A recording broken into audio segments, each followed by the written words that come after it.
Dominic Corso, a man whose presence was usually reserved for the largest screens in Hollywood, slipped through the back entrance of his restaurant, Apex, a high-end eatery in the heart of Chicago.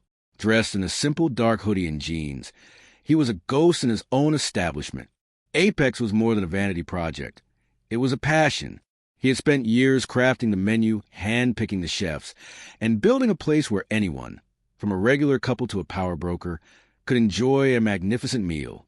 But Dominic knew the real health of a business wasn't found in a quarterly report. It was found in the tired shoulders of the servers, in the camaraderie of the kitchen staff, and in the quiet sighs after a long shift.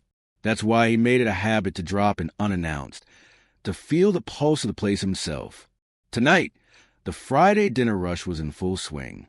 The air hummed with the clinking of glasses, the murmur of conversation, and the sizzle of steaks on the grill. At first glance, everything looked perfect. The ambient lighting cast a warm glow, and the staff moved with a practiced ballet. But Dominic's eyes, trained to see beyond the surface, caught something amiss. The manager on duty, a tall, impeccably dressed man named Victor Cole, stood at the edge of the floor, his posture too rigid, his gaze too sharp. He watched the employees like a hawk, not with the eye of a leader, but with the cold stare of a warden. As Dominic moved toward the bar, a soft, muffled sound cut through the noise. It came from a hallway that led to the staff break room. Someone was crying, not a dramatic, loud wail, but the kind of choked, silent cry that comes from trying desperately not to break. Dominic's footsteps slowed. The break room door was ajar, and through the gap, he saw a young woman hunched over, her hands gripping the edge of a counter like a lifeline. Beside her, another server, a young man, was speaking in urgent, hushed tones. The anguish on her face was a gut punch. Something was very, very wrong. Dominic took a seat at the bar, his back to the hallway, his mind racing. He had worked in restaurants before. He knew stress, but this was fear. His first instinct was to walk over and demand to know what was happening, but he was just a stranger right now. So he listened. The young man's voice, low and urgent, carried fragments. "You can't let him. He doesn't own you." The woman's response, a fragile whisper. "What choice do I have?" He said, "If I don't, I'm gone."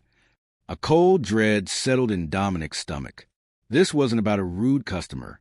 It was about someone inside. His eyes drifted to Victor Cole, who still stood like a statue, surveying his domain.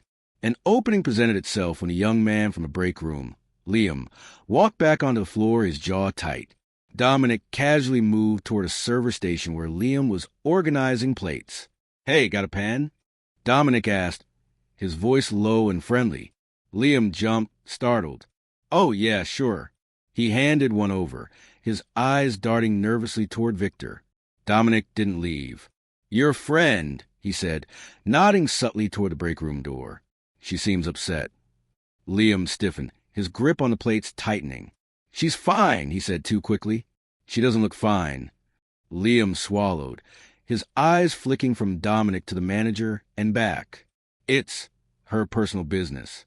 Dominic had heard that excuse 100 times. It was a lie born of fear. "How long has she been working here?" "A little over a year." "And she likes it?" Liam let out a short, humorless laugh. "She doesn't, but she can't afford to leave." That was the key. She wasn't just stressed. She was trapped. Before Dominic could press for more, the air shifted. Victor Cole was walking toward them. "Everything okay here?" Victor's voice was smooth but firm, a silk glove over an iron fist. Liam immediately dropped his gaze. "Yes, sir. Just helping a customer." Dominic turned to face Victor. Up close, he was the kind of man who radiated an almost smug sense of control. The name tag on his shirt confirmed it. Rick Calloway. "Can I help you with something?" Victor asked, his eyes sharp. "Just getting a pen," Dominic said, his expression casual. "Liam here was kind enough to help me out." Victor's smile didn't reach his eyes. "Good. Let's stay focused on work, Liam." He clapped Liam on the shoulder with a force that was a little too firm. Dominic's jaw tightened. He walked away, feeling Victor's gaze on his back. He needed more. He needed someone who wasn't afraid to talk. His chance came when the bartender, Jake, stepped outside for a break. Dominic approached him. Long night. Jake looked up, startled, then relaxed. Yeah, Fridays are always nuts. Mind if I ask you something? Dominic said, keeping his voice light. Your manager, Victor, what's he like? Jake's expression darkened for a split second. He's strict, he said carefully. Likes things done a certain way. Is that normal? Jake lowered his voice, glancing around. He's not just strict. He makes Sarah stay late. Alone. Dominic's muscles tensed. Sarah, the crying server. She's the only one? Jake nodded. And he's always talking to her like she owes him something. We all see it, the way she tenses up when he calls her into his office. It's not normal. Dominic knew this pattern. A predator using his position of power to single out the vulnerable, making them feel like they had no choice. Thanks for telling me, Jake, Dominic said, a steely resolve settling over him. You're a good guy. He pushed open the glass doors and walked back inside. The dinner rush was winding down. Fewer customers now. Fewer witnesses. But Victor was still there, a shadow near the service station. Dominic's footsteps were steady as he crossed the floor, not stopping at the bar, not hesitating. He went straight for Sarah. She was mid-conversation with a customer, her voice mechanical, her eyes hollow. She tensed when she saw him approaching. "Excuse me," Dominic said, his voice loud enough for the customer to hear. "I need to speak with you for a moment." Sarah blinked, confused. "I'm with a customer, sir." "It's important," Dominic insisted, his eyes fixed on her. She swallowed, apologized to the customer, and stepped away from the counter. Victor, having noticed the exchange, straightened, his eyes narrowing with irritation. "I know what's happening," Dominic said to Sarah, his voice low and firm. "You don't have to say anything. Just know you're not alone." Sarah flinched. For a second, she looked like she might break, but she shook her head, forcing a tight smile. "I don't know what you mean." "Victor, the late shifts, the way he treats you," Dominic continued. "I know it's not okay." Her fingers curled into fists. The fear in her eyes was palpable. She thought she had no way out. "I can't," she whispered. "You can," Dominic said firmly. "And you will, because I promise you he's not untouchable." Before Sarah could respond, Victor loomed beside them. "Is there a problem here?" he asked, his voice polite but edged with warning.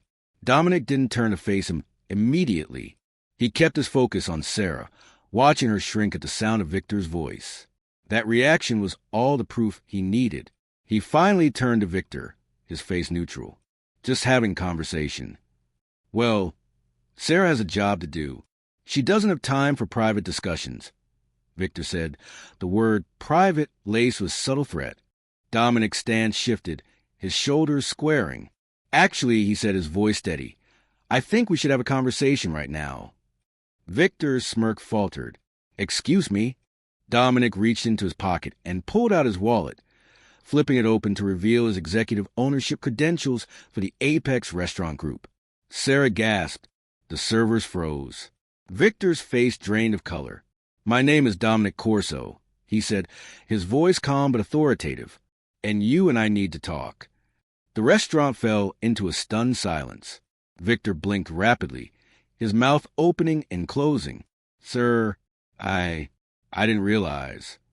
"No, you didn't," Dominic cut in. "And that's the problem." He turned to Sarah, his voice softening. "You're safe now." She stared at him, her lips parted, a shaky breath escaping. Then, for the first time that night, she stood a little taller. "Sir, I assure you, there's been a misunderstanding," Victor stammered, trying to regain control. "Your office." "Now," Dominic commanded, his tone leaving no room for argument. As they walked away, Dominic gave Sarah a small, reassuring look. "Stay here. This won't take long." In the office, Victor tried to save himself. "I have to say, sir, I didn't expect to see you here tonight. A bit unusual." "You know what else is unusual?" Dominic said, his voice dangerously low as he leaned on the desk. "A restaurant manager abusing his power to intimidate his employees." Victor flinched. "I don't know what you mean." Dominic's stare didn't waver. I know what you've been doing. I know about the late-night shifts. I know how you treat Sarah. And I know you think you can get away with it. He reached into his pocket and played a recording from his phone, the hushed voices of Sarah and Liam, their fear palpable. The color drained from Victor's face. You should have known better, Dominic said, his voice now colder than ice. You've been preying on employees who need their jobs the most, making them feel trapped. But you just ran out of time. Victor's hands trembled. Please, I can explain. No, you can't, Dominic interrupted. He pulled out his phone again, dialing corporate HR. You're done. You will never work in this industry again. When Dominic walked back out, the tension was thick. The entire team was waiting. He took a breath and looked directly at Sarah. He's gone, he said softly. You're safe. Relief washed over her, followed by a slow, shaky exhale. Other employees exchanged glances. Disbelief etched on their faces. You've all been working under someone who didn't deserve a position, Dominic said, his voice addressing the entire team. That changes now. We'll be making changes, not just replacing Victor, but making sure no one else like him gets this kind of power again. Sarah wiped at her eyes, swallowing hard. What happens next? Dominic gave her a small smile. You tell me. For the first time in over a year, she felt something unfamiliar. Control. She looked at Liam and Jake, who nodded in support. I don't want anyone else to go through this, she said. Dominic nodded. And they won't. From now on, this restaurant is under direct review. If something is wrong, you speak up. Sarah still looked uncertain. And if we do, will anyone actually listen? Dominic met her eyes and made her a promise. I will. An hour later, Dominic sat in his car, watching as the employees locked up. Sarah, Liam, and Jake walked out together, talking quietly, a new lightness in their step. Dominic ran a hand over his face.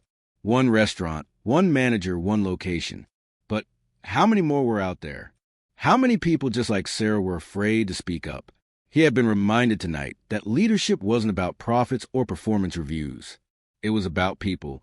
He had done his part to break the cycle tonight. He hoped they would, too.